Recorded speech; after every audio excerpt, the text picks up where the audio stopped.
For keeping awareness, you need attention. So, attention has two parts. First, focusing or keeping the focus and concentration on one relevant stimulus. What is the relevant stimulus? We talked about that. Relevant stimulus means the stimulus which needs response. You should focus on that. For example, in this class, me and the smart TV is our relevant stimuli which needs attention. So, complex attention has two parts. First, keeping and maintaining the focus and concentration on one relevant stimulus. The other, which is more important, ignoring other irrelevant stimuli. You know, in ADHD, this is very important that the most disabling part of problems is they cannot ignore irrelevant stimuli. What is irrelevant stimuli? Irrelevant, that have no response. Needs no response. You should ignore. When you respond to irrelevant stimuli, you call it? ADHD? No, ADHD is a syndrome that they have problem in this form. What do we call it when you respond to irrelevant stimuli? Distraction. Distraction. Why? Because you should focus on an irrelevant stimulus, ignoring irrelevant stimuli. When you are, shifted to irrelevant stimuli, we call it distraction. Can you give us an example about irrelevant stimuli? For example, in this class, me and a smart TV are relevant stimuli. You should focus. The noise of the class, the noise of the door, the noise of the outside are irrelevant stimuli. When you are distracted to irrelevant stimuli, it means that you have lost attention to relevant stimuli. Any question? This is complex attention. The seventh question from your side. Which of the following explains the right hemispheres is important in vocal, visual, and spatial attention? Vocal, spatial attention. You know we have two types of attention. I think it's B. It's specialized and lateralized reception of attention of spatial experiences. Exactly. You know we have two types of attention. One, we call it distributed attention. The other, lateralized. The first type of attention, we call it complex attention. Again, keep your awareness, which, as I mentioned, the output of complex attention is keep your awareness about your environment. But the second, just focus on spatial aspects of the environment. What is the difference between spatial attention and proprioception? We talked about proprioception before most of you called. What is proprioceptive system? Function of the limbs. Taking feedback from internal feedback from the limbs. you know, You have calculate the position of the limb in the space based on internal feedback. But lateralized attention receive external feedback, and you can calculate the position of your body in the environment. Proprioception. No. Proprioception is a part of somatic sense, just internal feedback about your limb position. But lateralized attention receives external feedback about the position of your body in the environment. You will have a spatial view of the environment. Can you give me an example if you have problem in this spatial attention? What time you will have problem?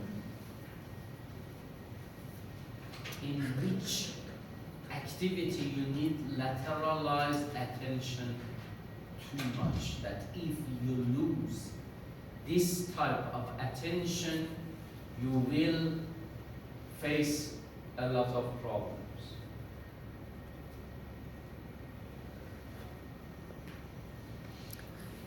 When I play a puzzle with a lot of pieces, I need more focusing on to continue the picture.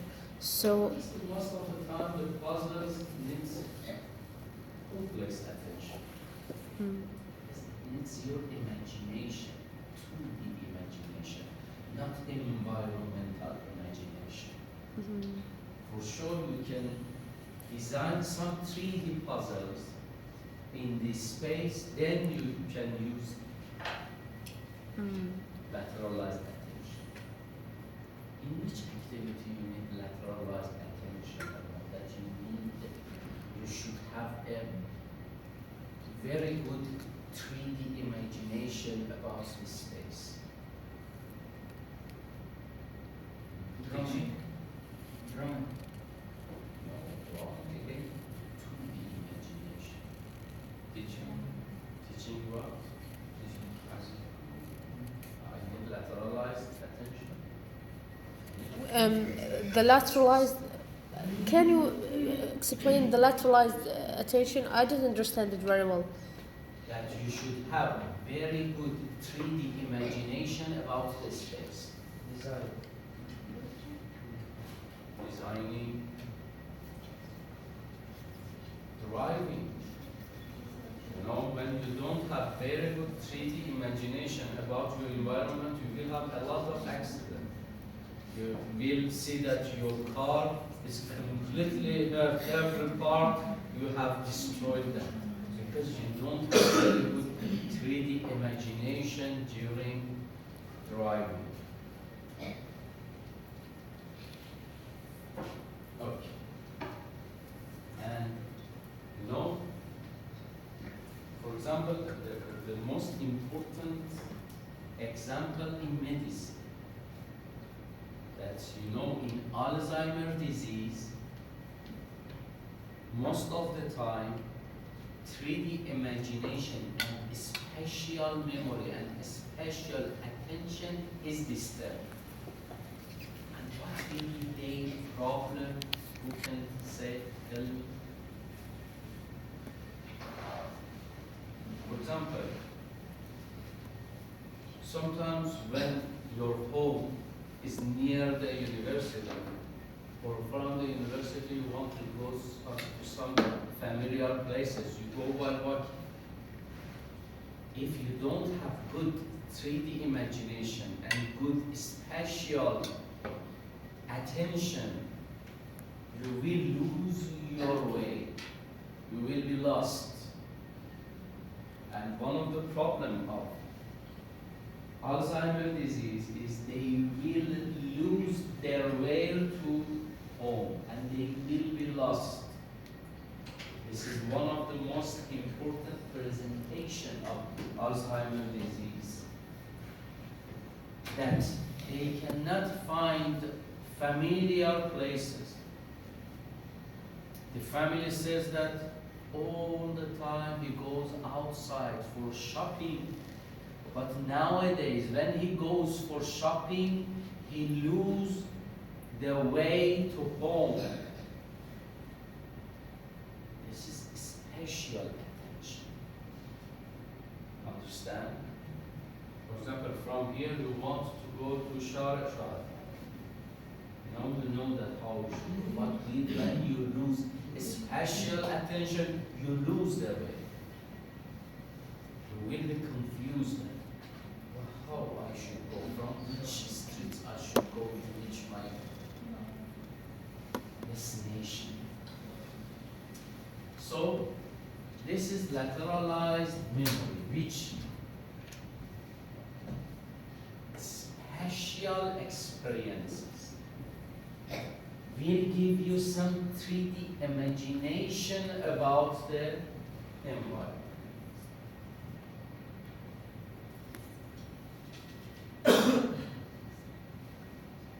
The eighth question here.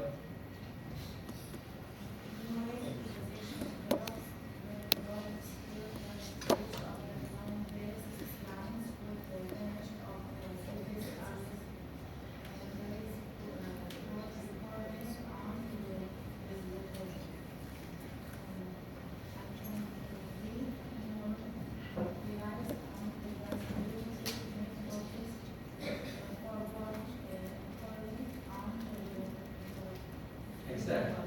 This is the definition of memory. As I mentioned, your job is not just defined and restricted to movements and motor disorders. Also, cognitive disorders could be improved by physiotherapy procedures. But you should know the meaning of memory very scientific.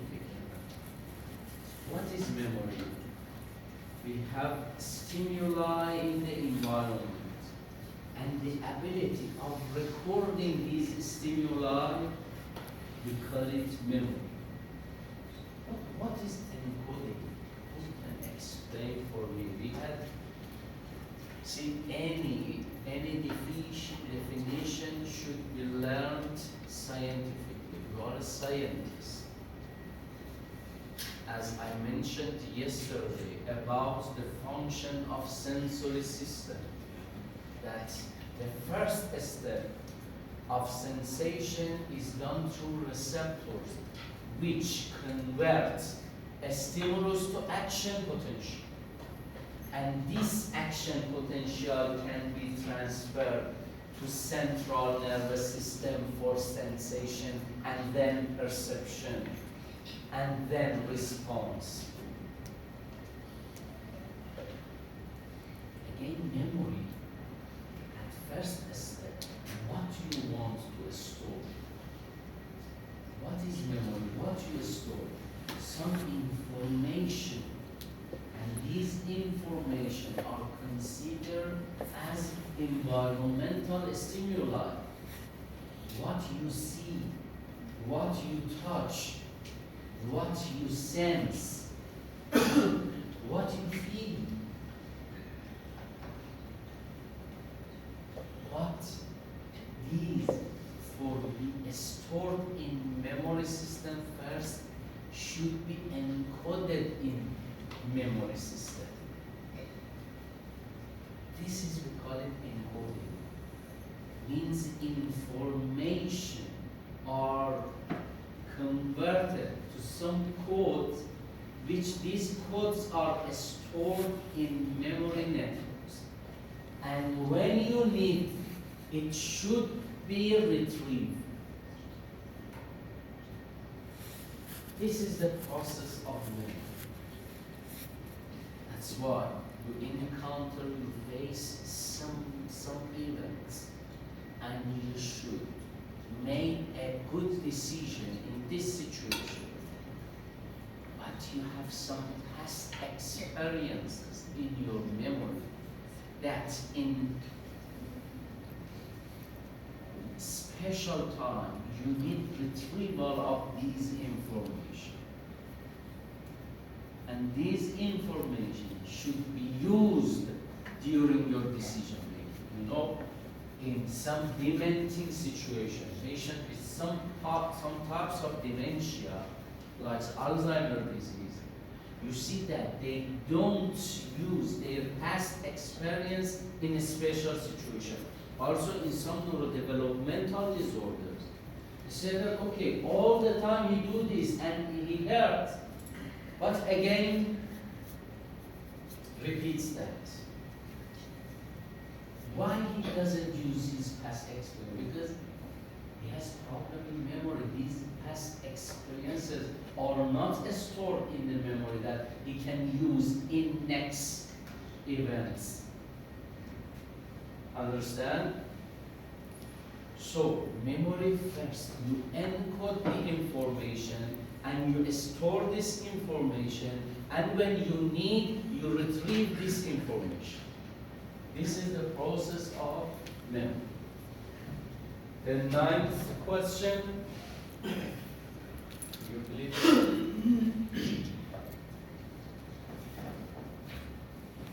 Language involves both input and output process. Which of the following reflects this understanding? I think writing is output, reading is input. Very good. See? Why writing? It's a language. What? Why writing? It's a language. It's a part of language. Yes, I will type. So don't think that. Let me answer you by, this is a good question.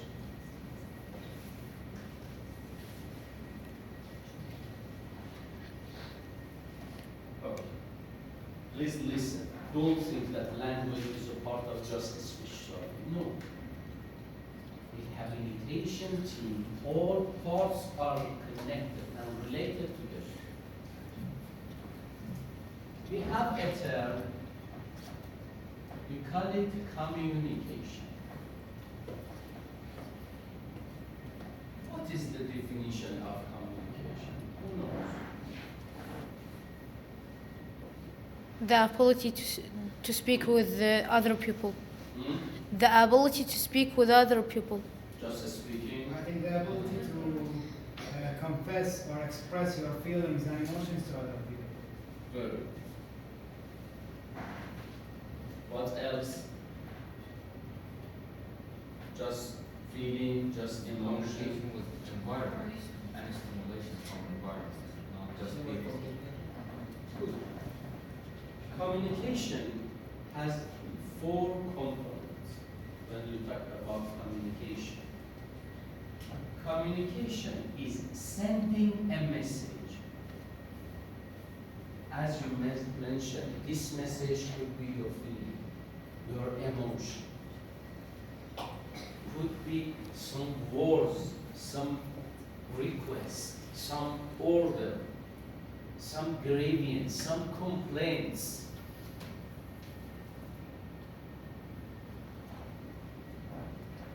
Which are sent through a sender. This sender, which in this question we use the word output.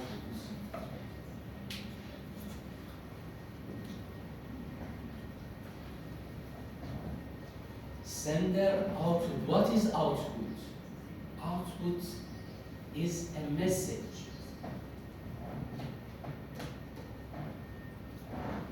Who sent the message? Right. Sender. Sender. Send, output. A message which is received by a receiver. Input of what? The message. Very good. What is input? Receiving this message. And another part, which I just mentioned to it, through a channel.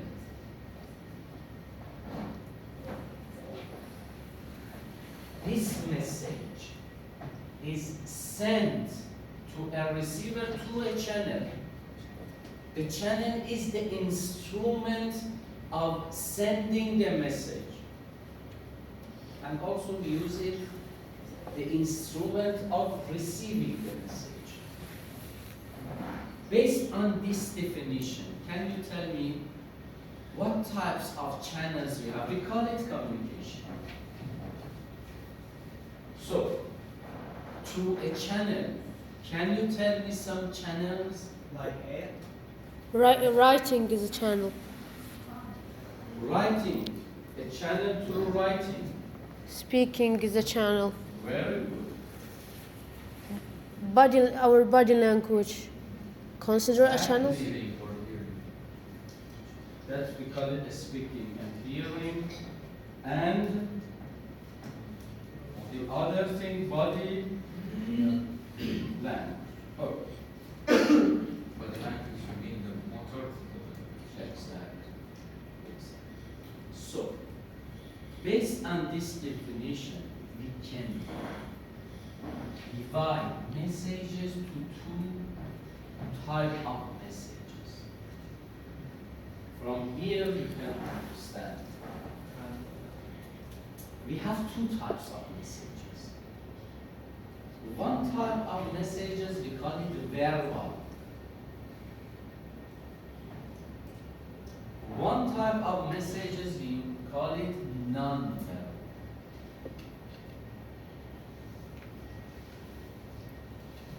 What is verbal message?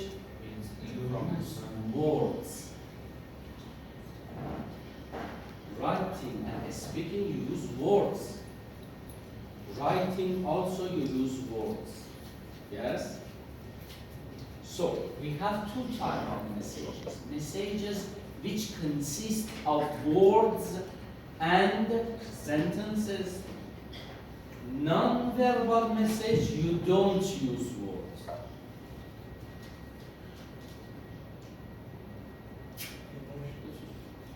Motor. And anything. It means that I am angry. I send you some messages, some serious messages. No.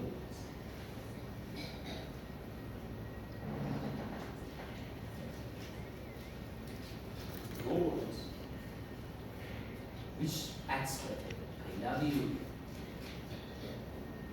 Which has more effect?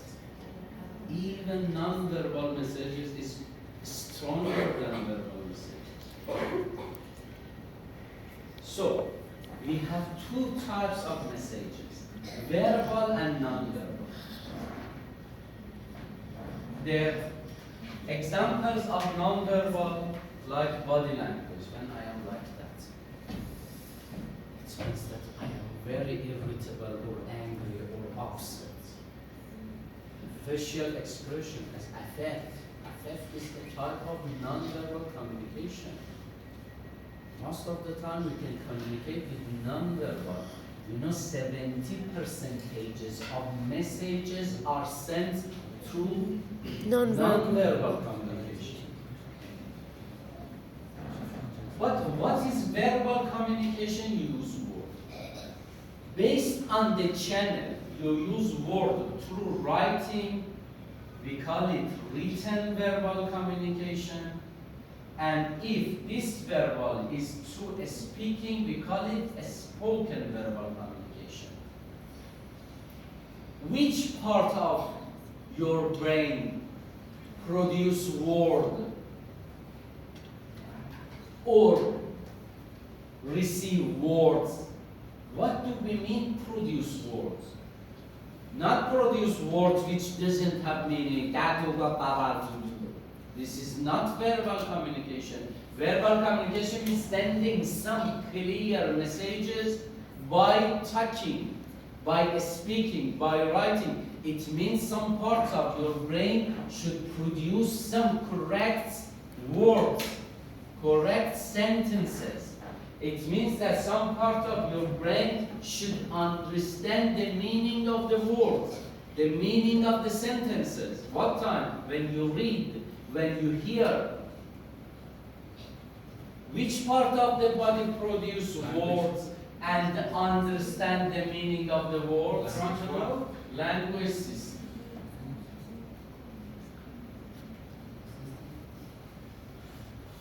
So, language system is not just for speaking, for also writing. Language system produce words, connect to motor system of the hand, and you start writing. Output.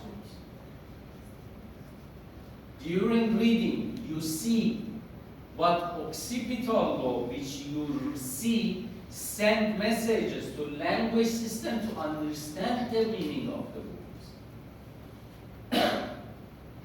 When I am talking to you and you understand the meaning, it means that you hear.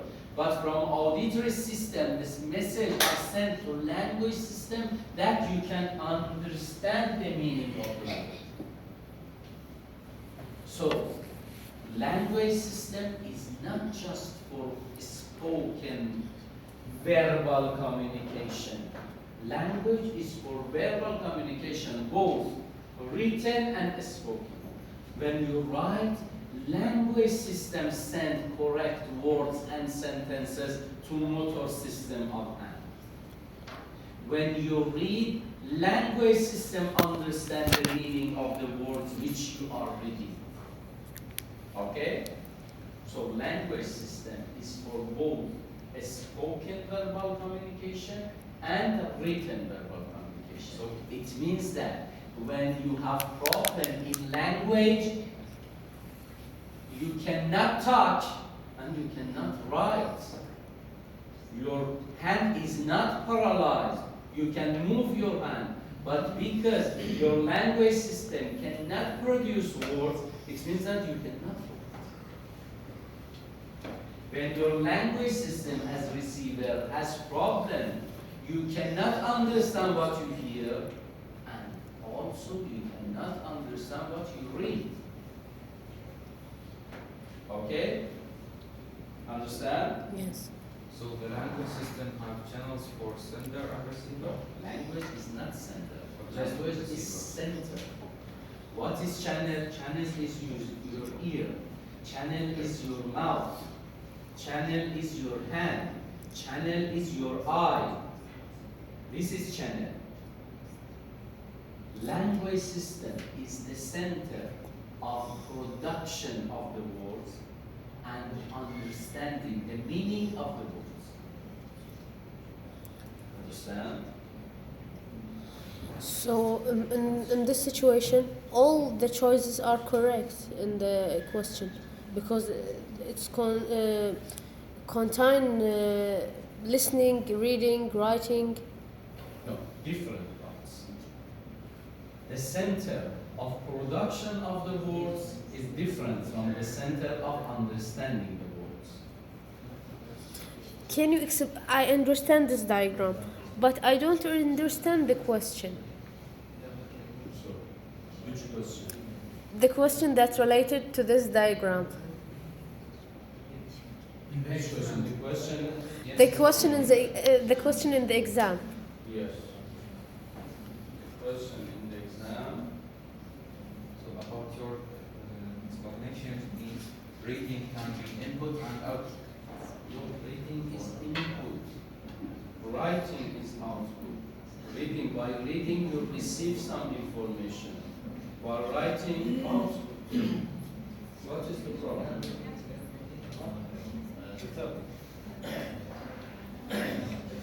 Language involves both input, output. Input is reading, listening.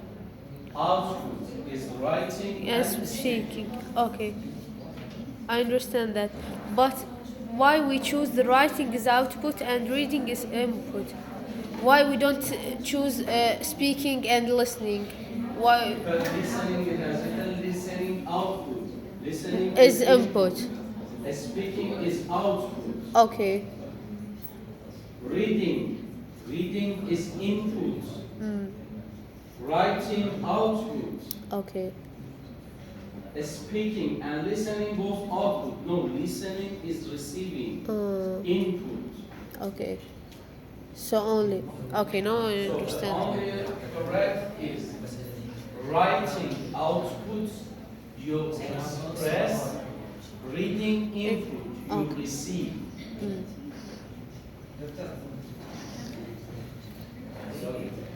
The sign language, is it available or not available? What? Sign language.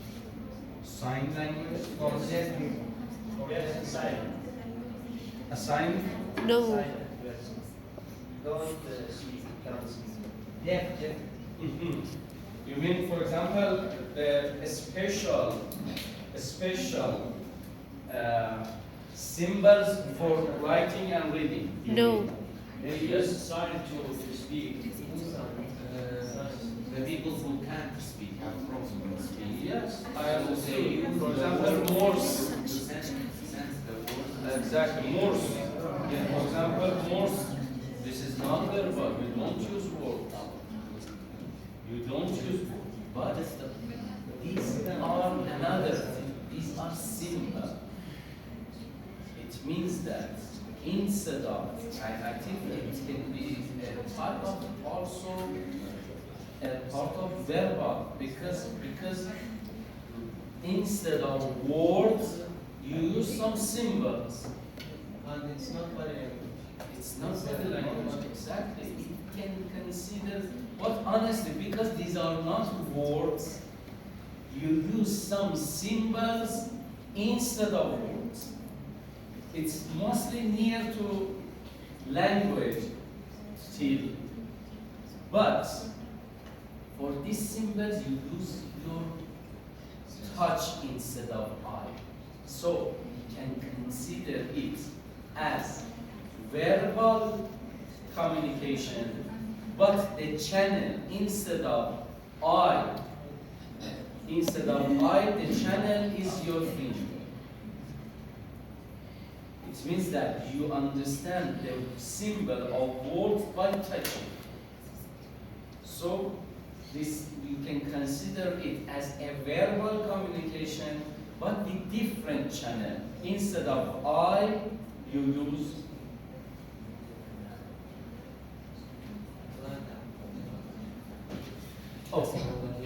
perceptual motor control. I told you that in physiotherapy, it can be very important part of your job, which most of the time, no physiotherapist think about that. Perceptual motor control. First of all, it's a part of cognition. It's a part of information processing. What is perceptual motor control? First, one of you read the question, booster from this side or this side? I think this side.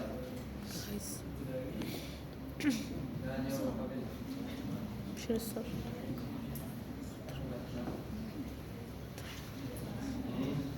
شنو قال؟ Okay.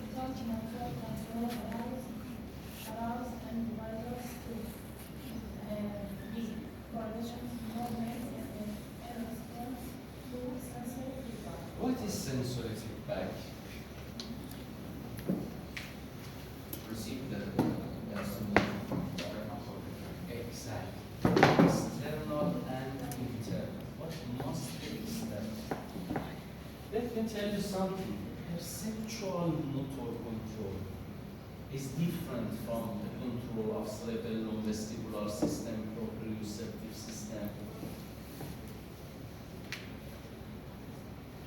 Perceptual motor control means you have some perception that help you in correct decision, in correct planning. Let me tell you something. Something happens there, and I decide to move from this point to that. And you consider there are a lot of obstacles in this way. see that how I can reach from this point to that point. In this way, in this way, in this way. Again, perceptual motor control is very close to spatial memory. Again, is important in driving. You are driving in a street and you see there is a very bad traffic jam. How I go to reach to my goal without any problem, without any crash, without any accident? So again, perceptual motor control is very important in walking in a crowded place, driving in traffic jam. Perceptual, the control of perception. It's better to say the control of cognition on motor system. Because anytime we talk about movement, we talked about primary motor cortex. We talked about balance system. We talked about basal nucleus. And all of them are a part of motor system. But the control of cognition on this motor system is through perceptual motor control. You decide how to move. Okay, the balancing of this movement is prepared through cerebellum vestibular system. The modulation of this movement is prepared through basal nuclei. What is the role of decision making? What is the role of planning? What is the role of programming? The control of cognition, cognitive system on your movement is done through perceptual, motor control. See, coordination is a general word. Coordination includes modulation. Coordinate includes balancing. Coordinate includes cognitive process. Okay. 11th question. I told you this question is also the reference of your Exam. exam. Social cognition enable human to process and use the social information to predict behavior. Very important. Very important. I think social cognition skill is one of the most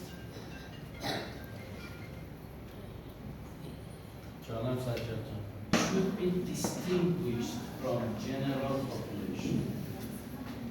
One of the most important is your behavioral skills.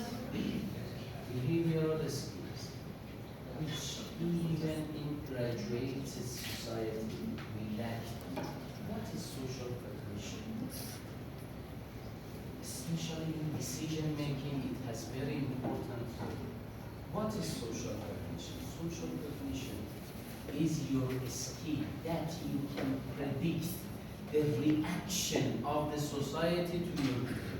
It's very important for planning and decision making about your behavior. Whenever you act, what is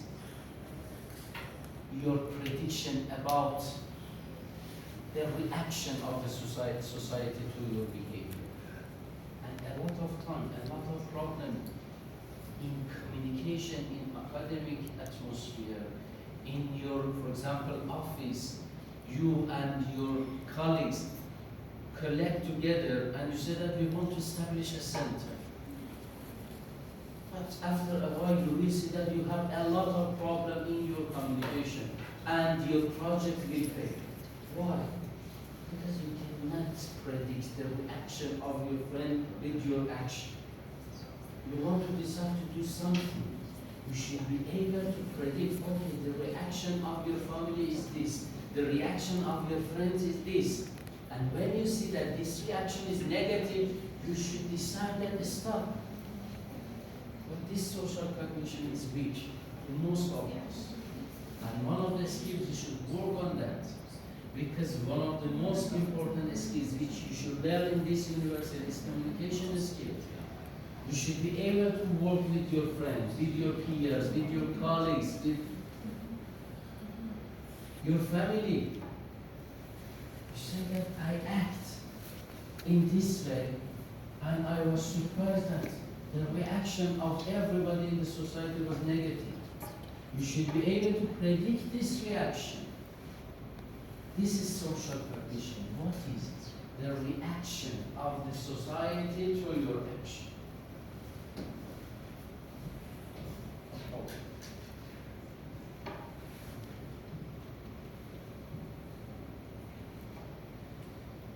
So the 12th question, again from here.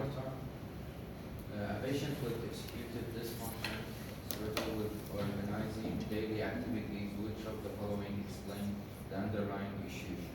Correct answer is B. Brain sequencing and planning function. Executive function is the highest function of the brain, of cognitive system.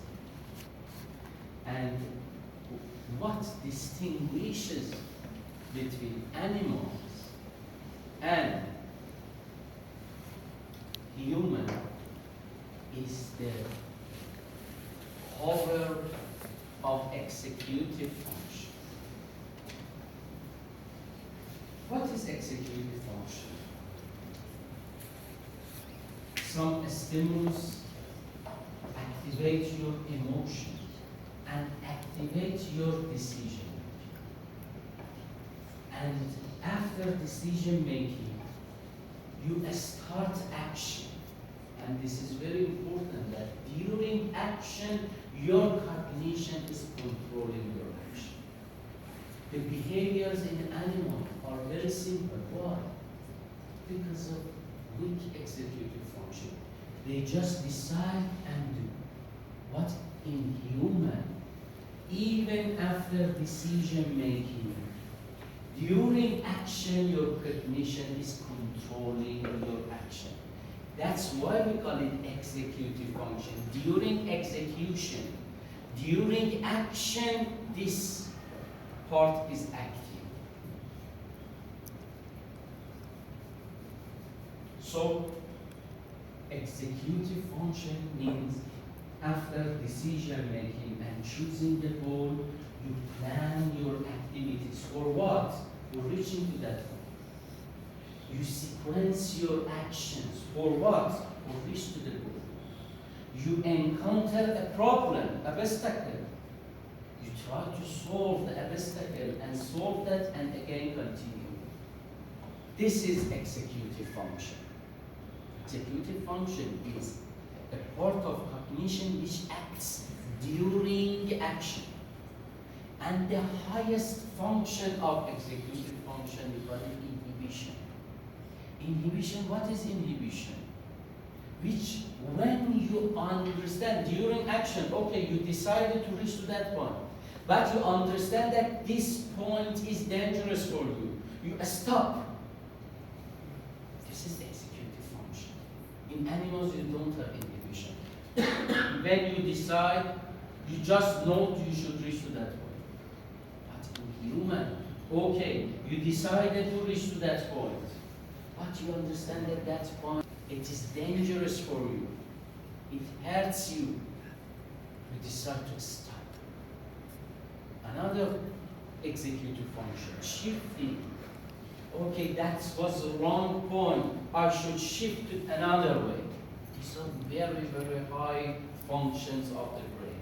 During execution, during behavior, during action, your cognitive system is working. That makes the human behavior very complex. Because it's not just a simple decision making. First of all, you also consider social cognition.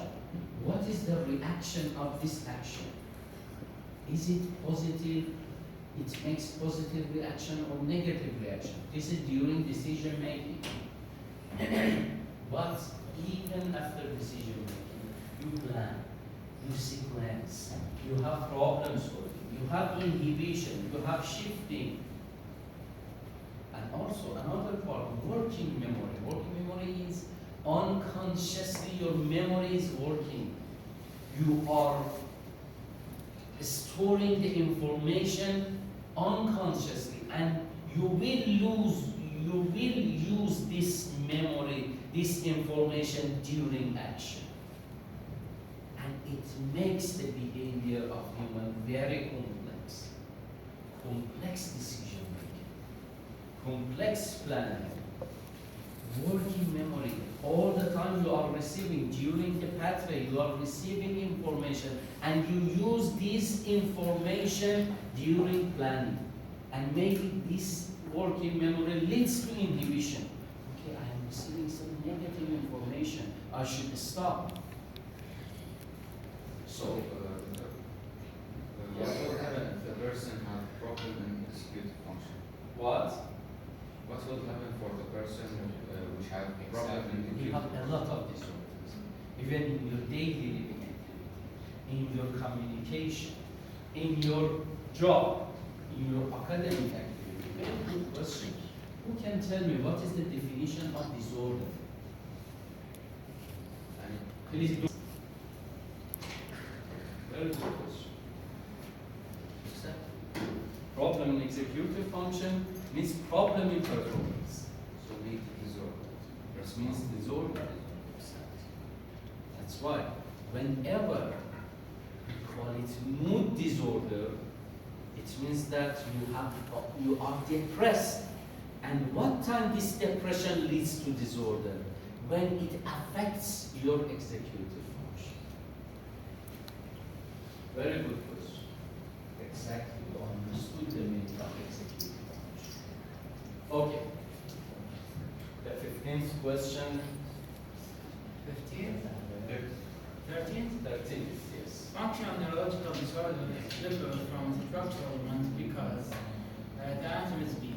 They are due to changes in function without structural abnormalities or scans. Exactly. Yesterday, I told you we have two different types of diseases. I mentioned whenever you have disease of nervous system, you can have different types of symptoms, including loss of consciousness, loss of awareness, cognitive dysfunction, sensory loss, motor disorder. These are the symptoms, but these symptoms could be due to functional diseases, structural diseases. What is functional disease? You have problem, but no structural change has happened. Which has better prognosis? No. Functional. In functional, you don't have any problem in the structure. But when you see a structural problem, it means that the structure is disturbed. For example, depression. You are depressed. It shows that the function of limbic system is disturbed. This is a function. But this depression could be due to tumor, a stroke in limbic system. Which has better prognosis? Then your depression is because of a stroke, or you don't have any structural problem. What do you mean by better? What do you mean by better? Better prognosis means you can predict better response to treatment. It's prognosis. What is prognosis? Your prediction of treatment response. Understand?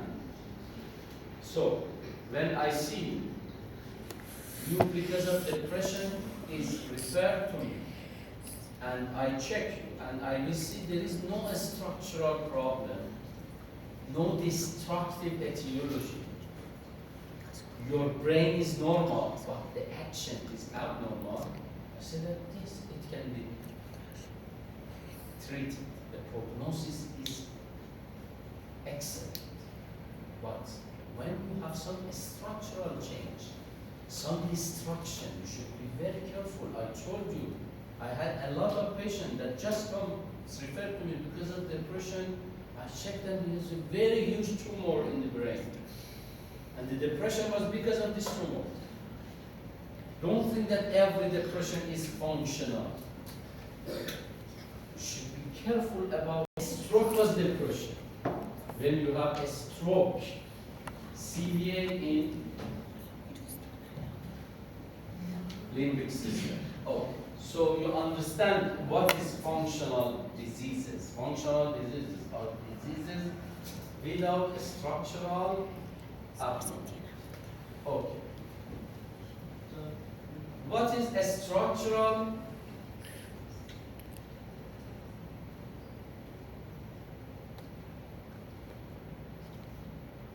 Which of these? The next here, please, or from that part. The 14th question. I am reviewing completely for you the nervous system. You, 14th.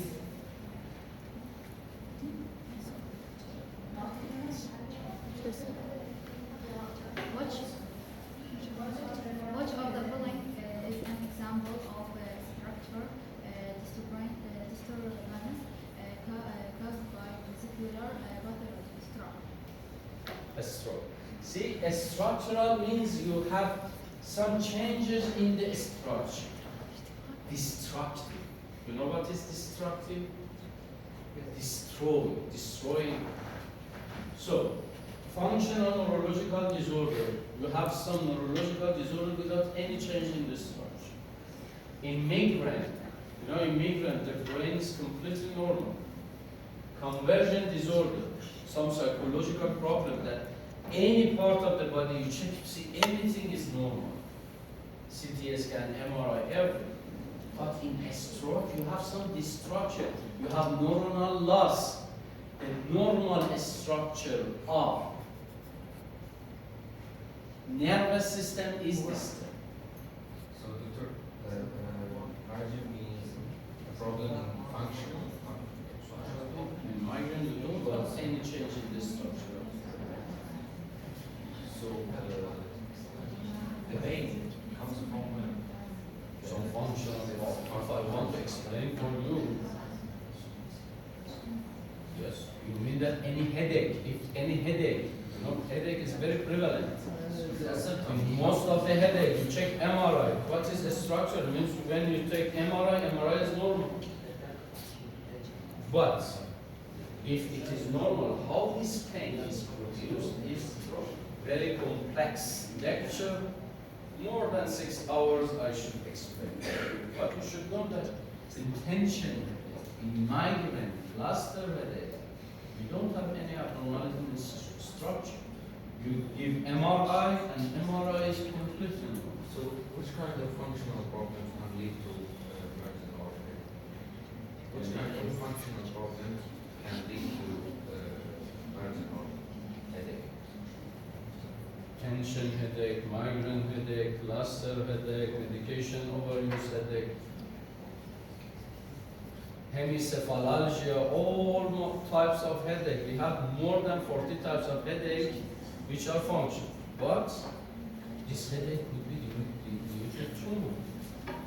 This headache could be due to increased intracranial pressure. This headache could be due to hydrocephalus. This could be due to encephalitis. So, that's structural. So, one of the most important steps in diagnosis of the etiology of headache, first you should rule out a structural etiologies. As I mentioned, you should take MRI. When MRI is normal, it shows that it's not structural. But we have a lot of types of, we call it primary headache. Primary headache means functional, means you don't have any structural change. It's not destructive. One reason of headache is intracranial hemorrhage. Some vessel is ruptured and hematoma inside the brain leads to intracranial pressure. Okay. The 15th question, now, whose turn here?